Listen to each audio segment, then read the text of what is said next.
হুজুর আপনার নামাজ তো হয় নাই। বলতে কেন? বলতে আপনার নামাজ 4 রাকাত হয়নি, 3 রাকাত হয়েছে। তো ইমাম সাহেব বলতেছে, আমার পিছনে যারা মুক্তাদি আছে, যিনি মুয়াজ্জিন আযান দিয়েছে, তিনি তো লোকমাও দেয় নাই, নামাজের পরে বলে নাই আমার নামাজ 3 রাকাত হয়েছে, তুমি কেমনে জানো?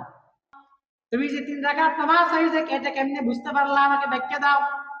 তখন তিনি সকলের সামনে ব্যাখ্যা দিচ্ছে, হুজুর আমার থেকে শুইপুরা অথবা সোলার বাজার ফুলতলায় 4টা দোকান আছে। আমি প্রতিদিন যখন জোহরের নামাজ হয়, আমি প্রথম রাকাতে আমার একটা দোকানের হিসাব করে ফেলি। দ্বিতীয় রাকাত যখন শুরু হয়, দ্বিতীয় দোকানের নামাজের হিসাব আমি দ্বিতীয় রাকাতের মধ্যে সম্পন্ন করে ফেলি। তৃতীয় রাকাত যখন শুরু হয়, তৃতীয় দোকানের নামাজ হিসাবে সম্পন্ন করি। চতুর্থ রাকাত যখন শুরু হয়, চতুর্থ রাকাতের নামাজের হিসাব সম্পন্ন করি। হুজুর আজকে কষ্টের বিষয় হলো চতুর্থ দোকানের হিসাব আমি এখনো করি নাই, এর আগে আপনি সালাম ফিরে ফেলছেন।